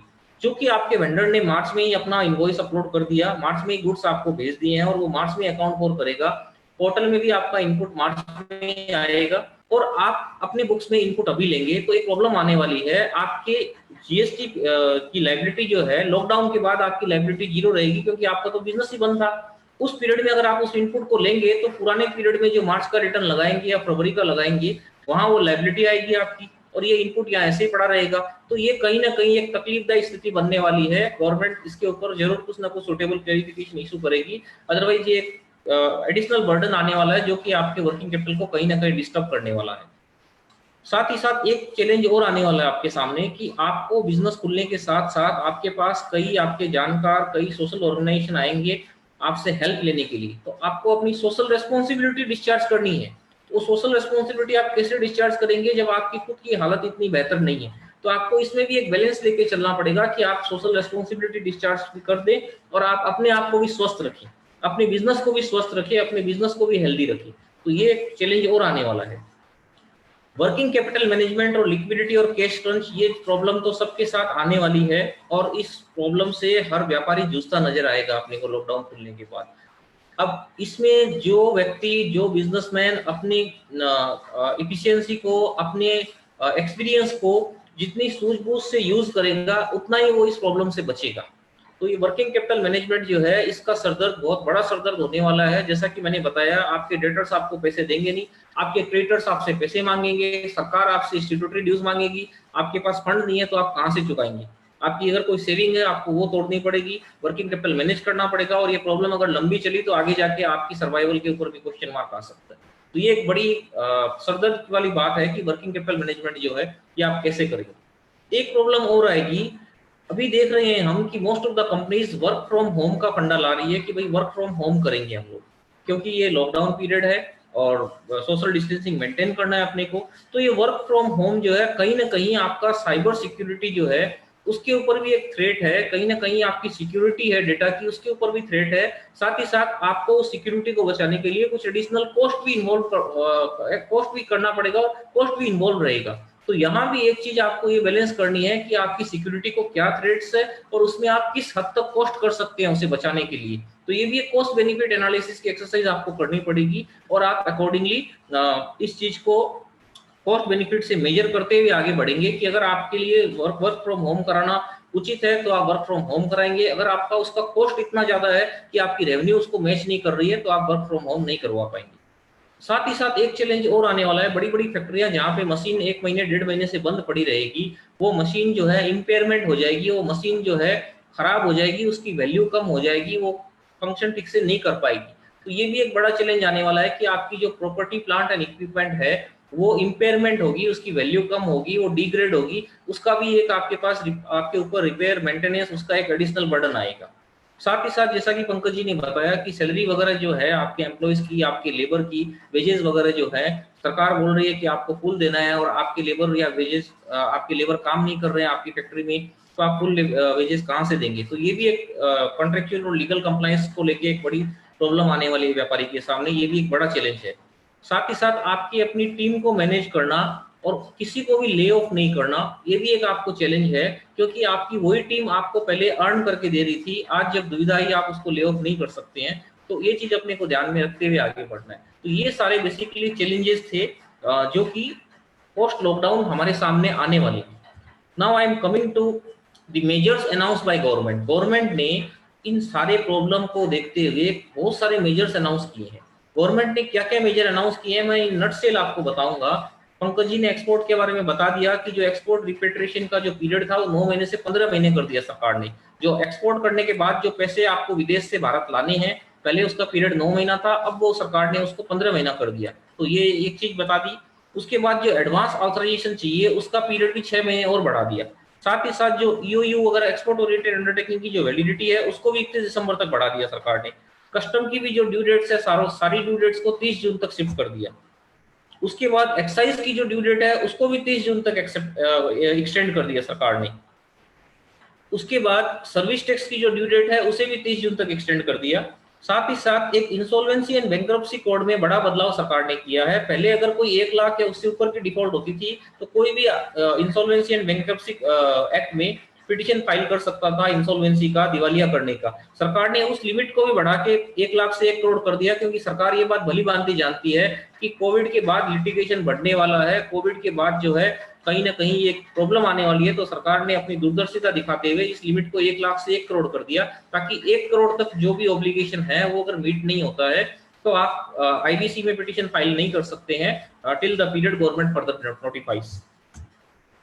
उसके बाद बैंकिंग और फाइनेंस के सेक्टर में भी सरकार ने बड़े बड़े मेजर अनाउंसमेंट किए हैं। आपने सुना भी होगा कि मोरिटोरियम पीरियड जो है वो 3 महीने बढ़ा दिया बैंक इंस्टॉलमेंट वगैरह का। अब यहाँ एक कंफ्यूजन आता है सब लोगों को कि जो मोरिटोरियम पीरियड है ये वेव नहीं हुआ है, गवर्नमेंट ने इसको डेफर किया है। तो डोंट अंडरस्टैंड और don't that it has been waived. ये जनरली मिसअंडरस्टैंडिंग रहती है लोगों की कि ये वेव हो गया है। ये वेव नहीं हुआ है। अगर आपकी इंस्टॉलमेंट, मान लीजिए आपने 5 साल का लोन लिया है, 60 इंस्टॉलमेंट में आपको चुकाना था, तो अभी आपको 63 इंस्टॉलमेंट में चुकाना है। आपकी इंस्टॉलमेंट जो 63 हो गई है, गवर्नमेंट ने उसको एक्सटेंड कर दिया। कई बैंकों ने जो है वो 60 इंस्टॉलमेंट की वैल्यू बढ़ा दी है उस चीज को 3 इंस्टॉलमेंट को मैच करने के लिए।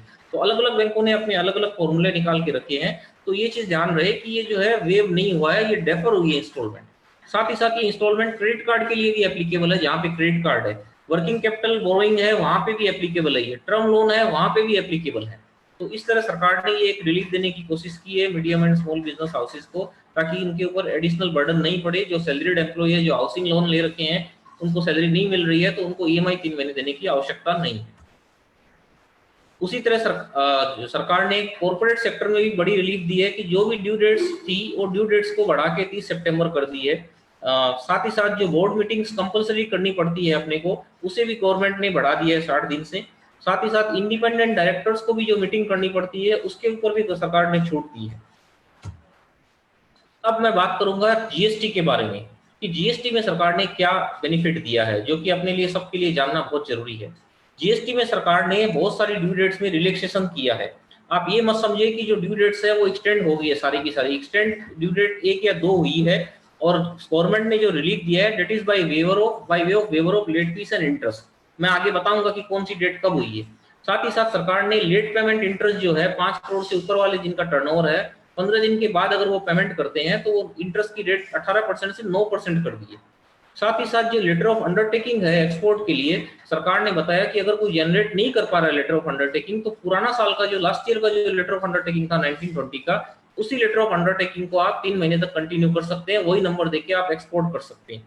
साथ ही साथ जो भी ड्यू डेट्स जो थी इंक्लूडिंग रिफंड, जो कि 20 मार्च 2020 से 29 जून 2020 तक पड़ रही थी, सरकार ने उन सभी को 30 जून तक बढ़ा दिया है।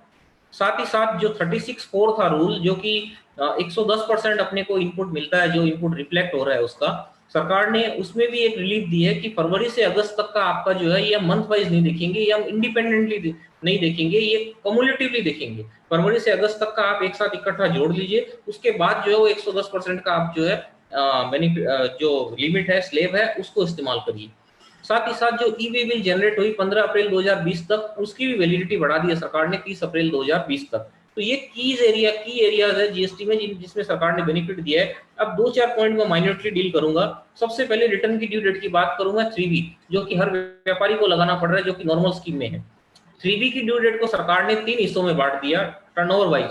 पहला जिनका टर्नओवर 5 करोड़ के ऊपर है, दूसरा जिनका टर्नओवर 5 करोड़ से नीचे है 1.5 करोड़ के ऊपर है, तीसरा जिनका टर्नओवर 1.5 करोड़ के नीचे है। पहले मैं बात करूंगा 5 करोड़ से ऊपर वालों की, और ये बात करूंगा मैं खाली फरवरी, मार्च और अप्रैल की। मई की बात अभी नहीं करूंगा, मई की बात मैं आगे करूंगा। तो जिनका रिटर्न का जिनका टर्नओवर 5 करोड़ से ऊपर है प्रीसीडिंग फाइनेंशियल ईयर में, लास्ट फाइनेंशियल ईयर में, सरकार ने फरवरी की, मार्च और अप्रैल के लिए कहा है कि आपकी जो भी नॉर्मल ड्यू डेट होती है उसमें हम आपको 15 दिन का ग्रेस देंगे।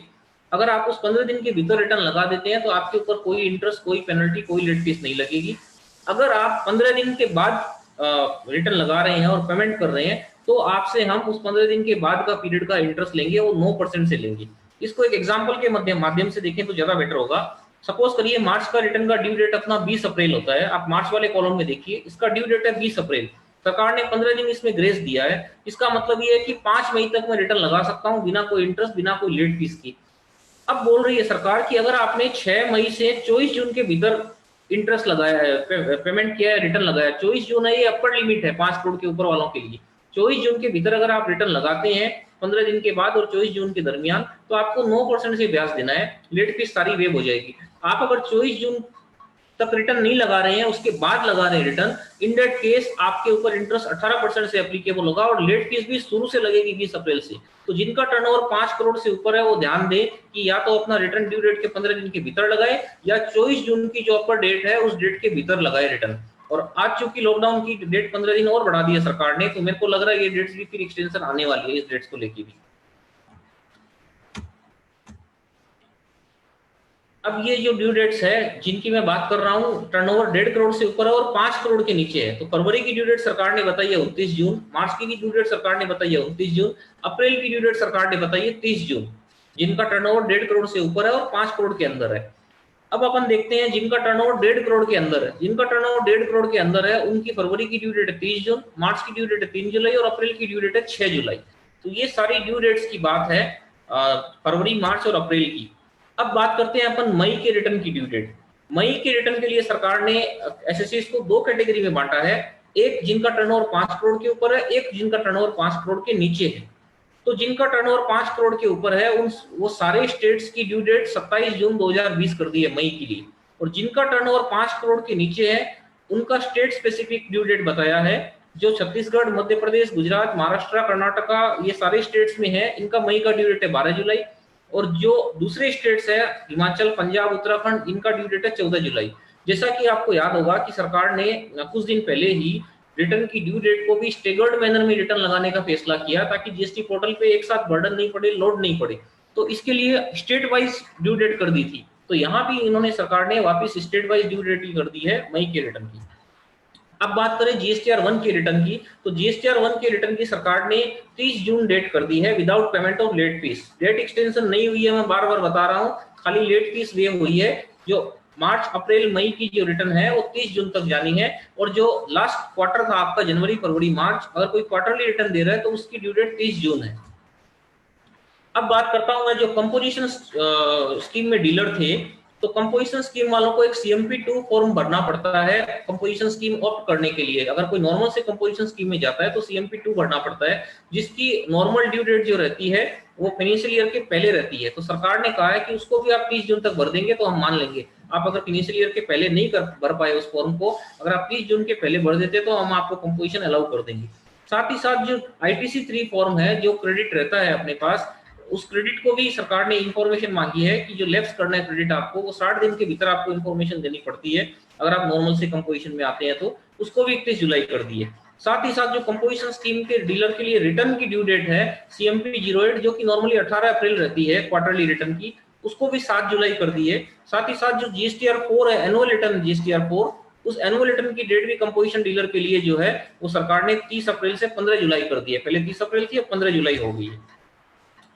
ये कुछ डेटें और बढ़ाई है सरकार ने। Tax deducted at source, tax collected at source के बारे में भी ये 30 जून कर दी है सारी की डेटें, सारी डेटें। साथ ही साथ जो ई-वे बिल है वो 16/4 के बाद अगर जनरेट कर रहे हैं तो उसमें एक्सटेंशन नहीं है।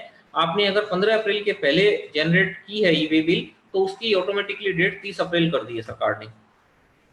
36(4) के बारे में मैंने बता दिया, कम्युलेटिव अप्लाई होगा, उसको मैंने दिखाया भी है, यहाँ पे मैं डिटेल में नहीं जाऊंगा। साथ ही साथ सरकार ने एक बहुत ही अच्छा काम किया है कि एक ब्लैंकेट एक्सटेंशन दे दी है कुछ एक चीजों को छोड़ के, कि अगर कोई ड्यू डेट स्पेसिफाई है लॉ में जो कि आपके 20 मार्च से 29 जून के दरमियान फॉल हो रही है, तो हम इसको ब्लैंकेटली एक्सटेंड कर रहे हैं 30 जून तक। इसके कुछ एक्सेप्शन सरकार ने बताए हैं कि भाई इन चीजों में ये एक्सटेंशन नहीं होगा, इन चीजों में जो नॉर्मल टाइम लिमिट लॉ में है वो उसमें आएगी। तो ये भी एक अच्छी चीज है। अगर किसी के पास कोई नोटिस आया हुआ है डिपार्टमेंट से और लॉकडाउन के कारण उसकी रिप्लाई नहीं दे पाए हैं, मान लीजिए नोटिस में टाइम था 10 दिन के भीतर रिप्लाई देने का, तो आपको चिंता करने की जरूरत नहीं है। आप इस ब्लैंकेट नोटिफिकेशन का बेनिफिट ले सकते हैं। 30 जून के पहले आप जो है रिप्लाई अगर देंगे तो आपकी रिप्लाई वैध मानी जाएगी। तो इन्हीं बातों के साथ मैं अपने वक्तव्य को विराम देता हूं। ओवर टू श्रील जी। किसी का कोई क्वेश्चन है तो आप मेरे से पूछ सकते हैं। जी मनोज जी, कुछ क्वेश्चंस आए हुए हैं। क्वेश्चन आए हुए हैं, 1 मिनट सर, हाँ, स्क्रीन बंद कर दूं पहले।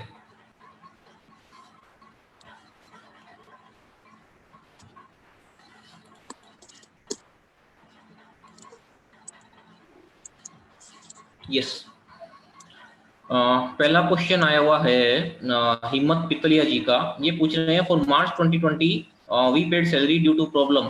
अप्रैल month we can't pay salary to staff but we are ready to pay in May, continue in this any legal problem, please give your opinion. Pankaj ji, ये क्वेश्चन आपसे रिलेटेड है। इन्होंने मार्च की सैलरी अपने स्टाफ को फुल दे दी है, अप्रैल की सैलरी ये दे नहीं पा रहे हैं किसी कारण से, बोल रहे हैं हम मई में देंगे। तो काइंडली आप थोड़ा देखिए, इसका रिप्लाई दीजिए।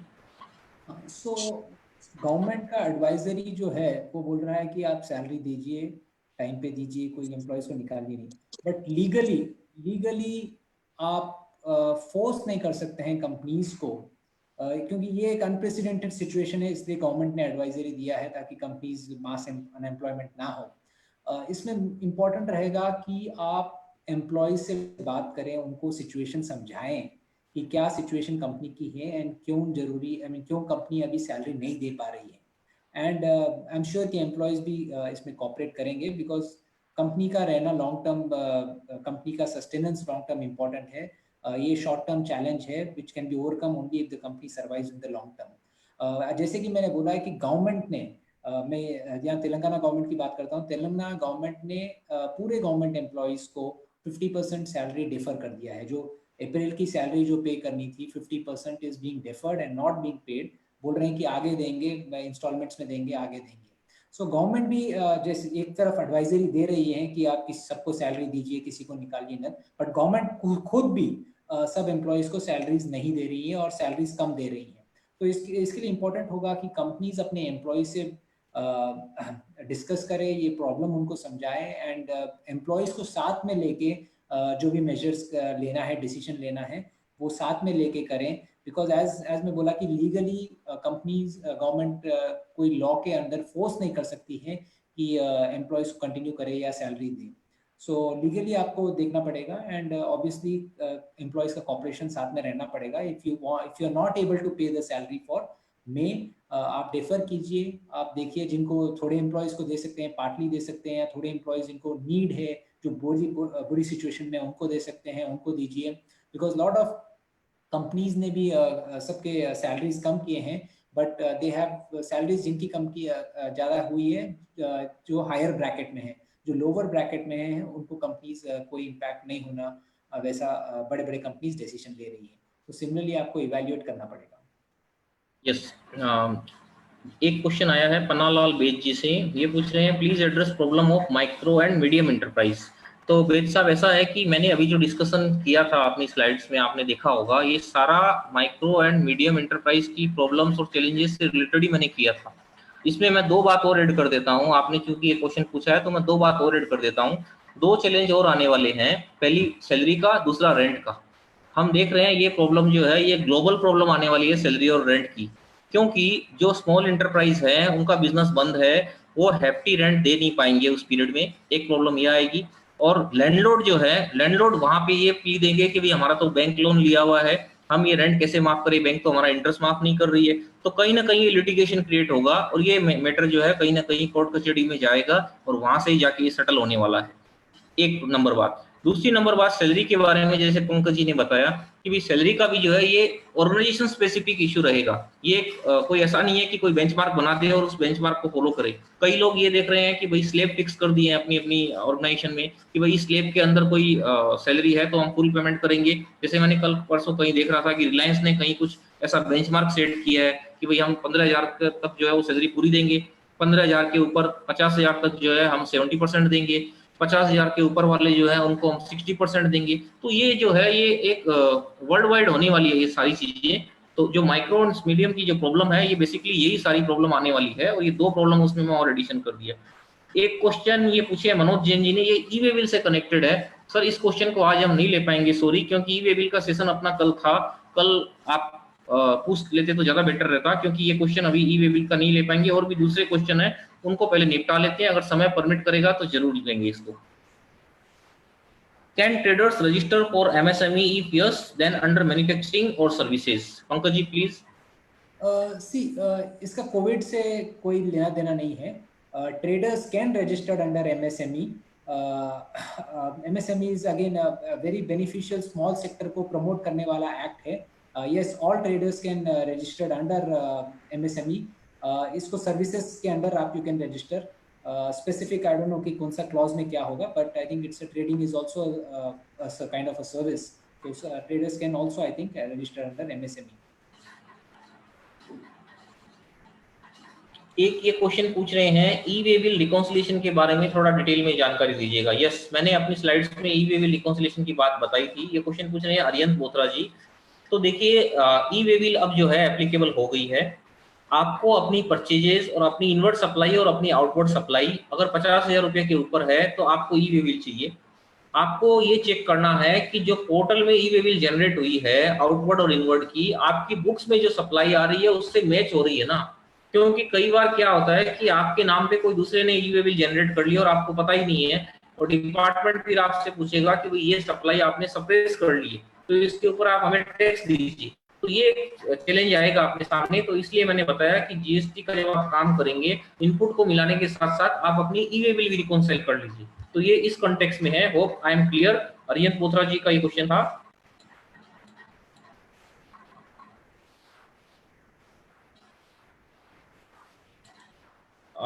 अब मैं एक वो ई वे बिल वाला क्वेश्चन वापस लेता हूँ। इनका क्वेश्चन था ई वे बिल का।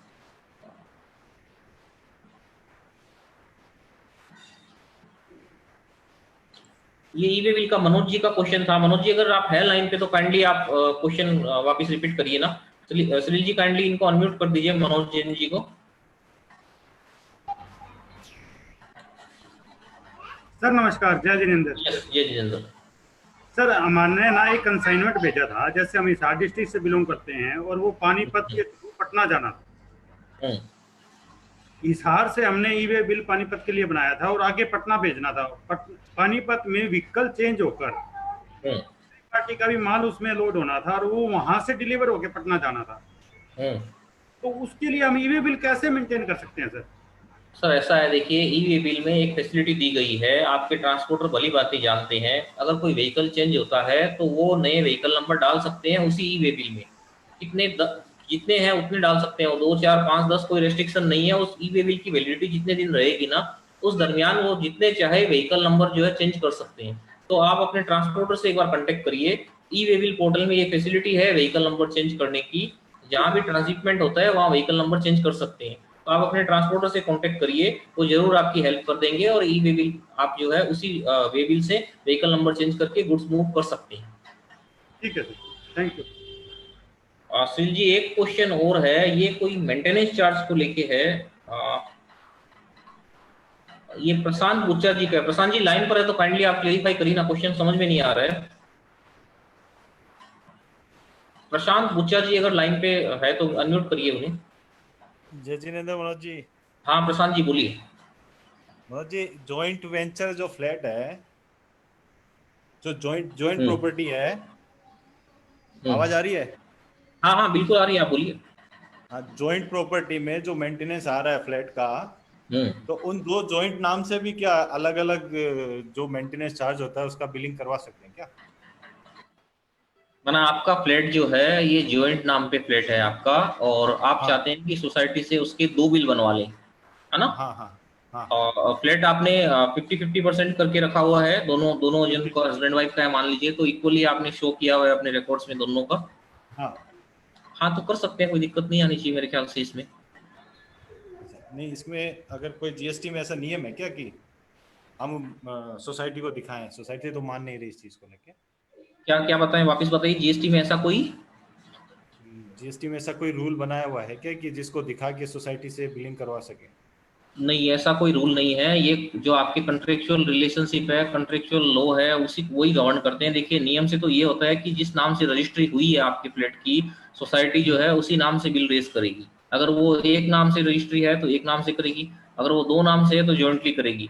लेकिन अगर इस सिचुएशन में, क्योंकि आपकी प्रॉपर्टी जॉइंटली है और आप लोग हस्बैंड वाइफ है, सपोज करिए, मैं सपोज कर रहा हूँ, या भाई हैं, तो इन डेट केस आप एक रिक्वेस्ट लेटर डाल के सोसाइटी से रिक्वेस्ट कर सकते हैं कि भाई हमारा जो बिल है 2 इक्वल पार्ट में 2 जन के नाम में दे दीजिए, हम लोग 2 जगह से आपको मेंटेनेंस पे करेंगे, क्योंकि एक जन जो है ये बियर नहीं कर पाएगा, जॉइंट प्रॉपर्टी है। जीएसटी में इसको लेके कोई ऐसा स्पेसिफिक गाइडलाइन नहीं है कि आपको इसके ऊपर कोई क्लियर कट जीएसटी से गाइडलाइन मिल जाए। तो अगर दो पार्ट में करने से जीएसटी नहीं लगे तो? वापिस बताइए। 2 पार्ट में करने नहीं, वो जीएसटी तो आपका लगेगा ही लगेगा। आपका 7,500 रुपया जो है, आप वही बात बोल रहे हैं ना कि 7,500 से नीचे हो जाएगा 2 पार्ट में करने से। नहीं सर, अगर ये करने से, ये अगर होता तो सब लोग यही प्लानिंग कर लेते ना। सरकार कहाँ छोड़ने वाली है इसको लेके। ठीक है, थैंक यू। तो सुनील जी लगभग क्वेश्चन हो गए हैं। फेसबुक के कोई क्वेश्चन है तो आप बता दीजिए हमको। नहीं, ये क्वेश्चन अरियंत बोत्रा जी का मेरे ख्याल से हैंड रेज्ड है उनका। अरियंत जी। सर आपने जो रिकंसिलेशन के बारे में बताया था ईवे बिल के बारे में, अगर समझो ईवे बिल बनाया नहीं है सप्लायर ने, और लेकिन उसका जीएसटी रिबेट में कोई प्रॉब्लम नहीं आएगा ना? ये कल मैंने बताया था कैटेगरिकली कि अगर आपने ई वे बिल नहीं बनाया तो इनपुट को लेके दिक्कत कोई नहीं आएगा, एज लॉन्ग एज इनपुट लेने के लिए जो कंडीशंस दी गई है सेक्शन 16 में, आप उसको अगर सेटिस्फाई करते हैं तो। ठीक है। एक क्वेश्चन और आया है जी, राजेश संचेती जी का है ये अगर है तो इनको अनम्यूट करिए, समझ लेते हैं।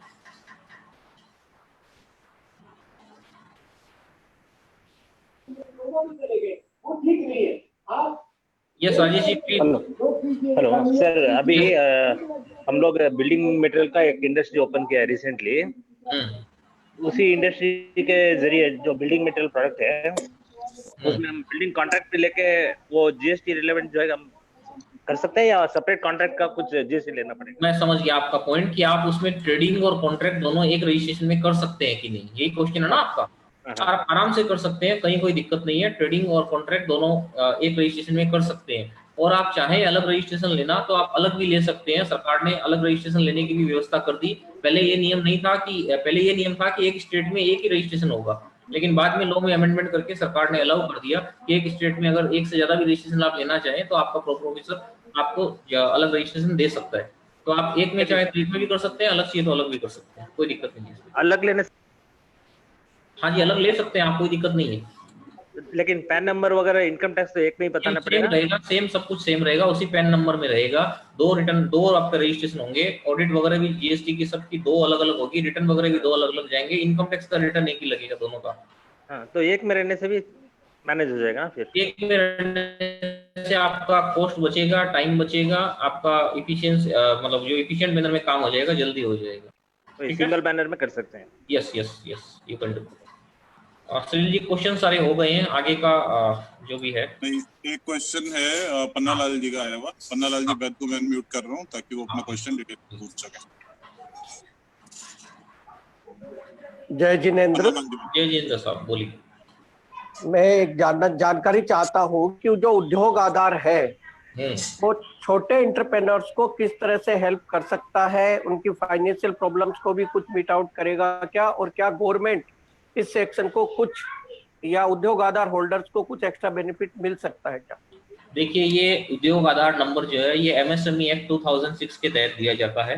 एमएसएमई एक्ट जो बनाने का पर्पस था गवर्नमेंट का कि जो स्मॉल और मीडियम एंटरप्रेन्योर्स है उनके इंटरेस्ट को प्रोटेक्ट करना। अब आप ये मत समझिए कि आपको उद्योग आधार मिल गया तो सरकार आपको पैसे दे देगी, आपको लोन दे देगी डायरेक्टली, ऐसा नहीं है। सरकार जो है आपका जो डेटर है, जिस पार्टी को आपने माल बेचा है, वो अगर 45 दिन में आपको पेमेंट नहीं देता है तब आप उसकी कंप्लेन कर सकते हैं, उसके ऊपर सुनवाई होगी, आपकी पेमेंट रिकवरी जल्दी हो जाएगी। साथ ही साथ बैंक से जब आप लोन लेने जाएंगे तो एमएसएमई के लिए कुछ कंसेशन दिया हुआ है लोन में भी, तो आपको वो बेनिफिट भी वहां मिल जाएगा। धन्यवाद, थैंक यू सर।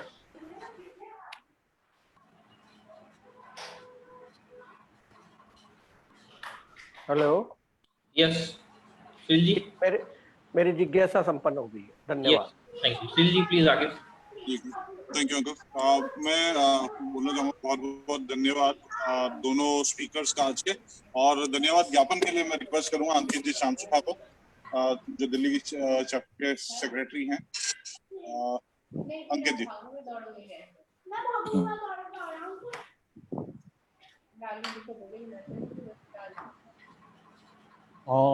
मेरी आवाज आ रही है? आ रही है। Thanks Shil ji for giving this opportunity. आराध्य देव के चरणों में कोटि कोटि नमन। And it was really a very amazing and useful session for all of us. And I think most of us have been waiting for this session. Lockdown खुलेगा तो क्या करेंगे, कैसे सब कुछ होगा, और इसके लिए जो आज के हमारे स्पीकर्स थे पंकज जी संचेती एंड मनोज जी नोएडा, उनका मैं बहुत बहुत आभार प्रकट करता हूं कि उन्होंने इस इतने इम्पोर्टेंट टॉपिक्स को बहुत ही सिंपल और बहुत ही जो समझ में आ जाए लोगों को उस भाषा में सबको बताया। जैसे टैक्स पॉलिसी मेजर्स हो गए, how to start after lockdown, और क्या क्या चैलेंजेस आएंगे, क्या क्या गवर्नमेंट के द्वारा रिलीफ प्रोवाइड किया गया है। तो ये बहुत ही अच्छी भाषा के अंदर और बहुत ही सिंपल वे में बताया गया, एंड आई होप सबको पसंद आया होगा। So on behalf of Terapanth professional forum, I would like to extend my heartiest thanks to both the speaker for such a wonderful knowledge sharing. Further, I would also like to express my sincere thanks to our National President Sri Nirmalji Kotecha, National General Secretary Sri Sushilji Choradia Sahab, Sri Kailashji Jha, Sri Hemantji Pithalia, Sri Naveenji Surana, and other office bearers. Our welcome team members Sri J.K. Jain Sahab, Sri Anuragji Jain, and Zoom and Facebook participants for making this webinar highly successful and amazing. एक बात मैं और कहना चाहूँगा, कल पूज्य प्रवर का जन्मोत्सव भी है और उनके इंगित अनुसार हम सबको कल 10:10 पे चैता भारम वासम श्लोक का यथासंभव पाठ करना चाहिए। Thank you very much once again. शुभ रात्रि, सब अपना अपना ध्यान रखें। Thank you. Over to Shril ji. बहुत बहुत धन्यवाद अंकित जी। कल सुबह 10 बजे मिलते हैं फिर एक इंटरेस्टिंग सेशन के साथ में। हम बात करेंगे कल श्री महेंद्र जी नाहटा से। तो आप लोग सबसे उस टीपीएफ शिखर स्वाद प्रोग्राम में मिलने की आशा के साथ में शुभ रात्रि। Thank you ji, thank you Pankaj ji, thank you everyone, thank you Pankaj ji, thank you Manoj ji.